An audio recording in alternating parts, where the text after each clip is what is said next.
आदिवासी welfare development काउन्सिलनि नैथि गोरोबथा सान फालिनाय जालाङो।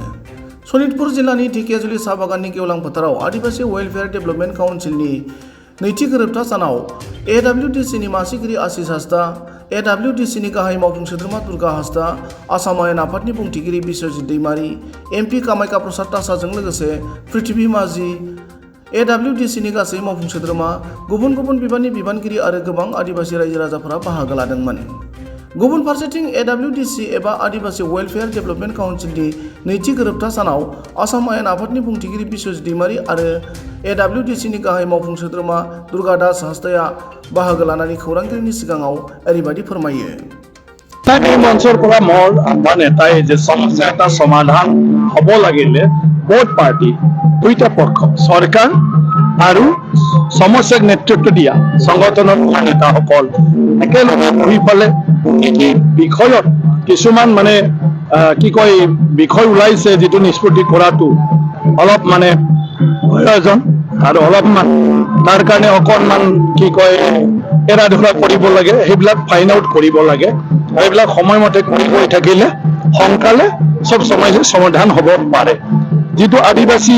শান্তি চুক্তি ইয়াত চৰকাৰে সকলো যিখিনি পাৰিব সেইটো প্ৰতিশ্ৰুতি দিছে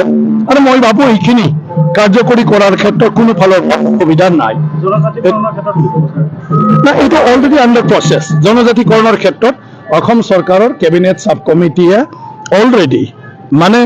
6 জনগোষ্ঠীৰ জনজাতিকৰণৰ ক্ষেত্ৰত সুযোগ সুবিধাবিলাক কেনেকুৱা ধৰণৰ কি কয় সেইটো ঠিক কৰা হ'ব আৰু কনষ্টিটিউচনেল প্ৰটেকশ্যনটো কি ধৰণৰ কৰিব।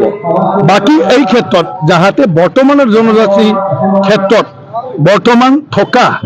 কিছুমান যিবিলাক ক্লজ আছে সেইবিলাক যাহাতে উলংঘা নহয়, গতিকে এইটো লিগেল ছাইডত গতিটো চাই আছে আৰু সেইখিনি যদি এটা সময়ত সব বস্তু তৈয়াৰ হৈ যায় তেতিয়া সেইটো গৃহ মন্ত্ৰণালয়ত পঠোৱাৰ লগে লগে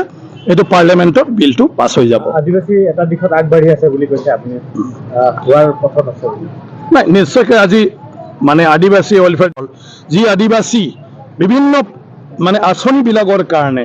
2 লাখ 3 লাখ টকাৰ পোৱাৰ ৰাস্তা নাই, আজি 25 কোটি টকা আদিবাসী ৱেলফেয়াৰ ডেভেলপমেণ্ট কাউন্সিলৰ ইণ্টাৰিম কাউন্সিলক দি দিছে। ফুল প্ৰেজেণ্ট কাউন্সিল এতিয়াও হোৱা নাই।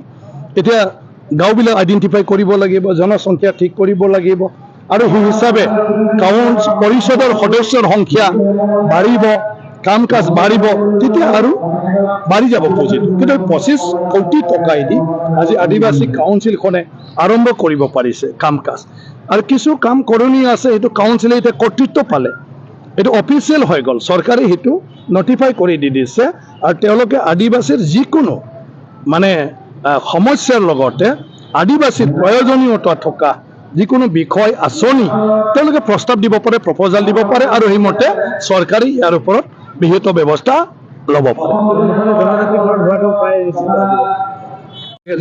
কাৰণ আদিবাসী ক্ৰাইটেৰিয়াৰ ক্ষেত্ৰত কোনো ফুলফিল কৰিবলগীয়া নাই। অল ইণ্ডিয়াতে আদিবাসী শ্বেডিউল ট্ৰাইবছ হয় আৰু শ্বেডিউল ট্ৰাইবছ হোৱাৰ কাৰণে যিখিনি ক্ৰাইটেৰিয়া সেইটো আদিবাসীখিনি অলৰেডি চব ফুলফিল। গতিকে এতিয়া হৈছে কি নতুনকৈ জনজাতিসকলৰ সুযোগ সুবিধাটোৰ এটা মেকানিজম উলিয়াব লাগে যে কিমান জনসংখ্যা, কিমান ৰিজাৰ্ভেশ্যন আৰু কেনেকৈ দিব পাৰিব, বাকী মানুহখিনিৰ প্ৰটেকশ্যন সেইবিলাকো ৰাখিব লাগিব। গতিকে সেইবিলাকৰ কামটো এতিয়া চলি আছে। অকল এটা জনগোষ্ঠী নহয়, 6 জনগোষ্ঠী। গতিকে মই ভাবোঁ নিশ্চয়কৈ অসম চৰকাৰে ইয়াৰ এটা কিবাটো সোনকালে তৈয়াৰ কৰাৰ ক্ষেত্ৰত এইটো খুবেই ভাল আৰু মই ভাবোঁ এই পৰীক্ষাৰ জৰিয়তে যিহেতু প্ৰায় 40,000 আমাৰ নিবনুৱা যুৱক যুৱতী বৰ্তমানত নিবনুৱা, তেওঁলোকে এমপ্লয়মেণ্ট হ'ব। গতিকে ইমানখিনি পৰিবাৰ সেইটোৰ দ্বাৰা অৰ্থনৈতিকভাৱে কিছু হ'লেও অলপ সকাহ পাব। গতিকে ইয়াৰ খুবেই ভাল পদক্ষেপ আৰু পৰীক্ষাৰ জৰিয়তে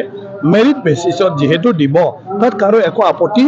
নাথাকে। গতিকে এই প্ৰক্ৰিয়াটো খুবেই ভাল প্ৰক্ৰিয়া আৰু এনেকুৱা হৈ গৈ থাকিলে মানুহে কাৰো ওপৰত একো অভিযোগ নাথাকে। মই প্ৰথমতে সকলো অসমবাসী ৰাইজসকলক শুভেচ্ছা জনাইছোঁ। কাৰণ আদিবাসী যিমানকেইটা সংগঠনবিলাক আছে সকলোকে এই চুক্তিত চাবৰ সময়ত আমাক সহযোগ কৰিছিল। আৰু লগতে যিমান অসমৰ দল সংগঠনবিলাক আছে অসমবাসী বুলি কৈছোঁ আৰু বড়োকে ধৰি অসমীয়া ভাষীকে ধৰি বা কোচ ৰাজবংশী কাছাৰী যিমানবিলাক দল সংগঠন আছে এই আদিবাসী চুক্তিটো তেতিয়া চুক্তি কৰাৰ সময়ত সিহঁতে যথেষ্ট সহযোগ কৰিছে এইটো কাৰণে ভাল লাগিছে আৰু আজিৰ দিনটো তো সেই চুক্তিৰ লগত মানে এটা যেহেতু 2022 চনত 15 ছেপ্টেম্বৰ চুক্তি হৈছে এই চুক্তিৰ মানে যিখিনি ঐতিহাসিক চুক্তি হয় সেই চুক্তিটো মানে উদ্দেশ্য কৰি ৰাখি আজিৰ দিনত এই ঢেকীয়াজুলি চাহ বাগিচা খেলপথাৰত মানে ৰাজহুৱা সভা অথবা একোৰ ডে হিচাপত পালন কৰা হৈছে আপোনালোকে দেখিছে ইয়াতে যথেষ্ট অসমৰ বিভিন্ন প্ৰান্তৰ পৰা তিনিচুকীয়াৰ পৰা ডিব্ৰুগড়ৰ পৰা কাছাৰৰ পৰা কাৰ্বি আংলঙৰ পৰা এইফালে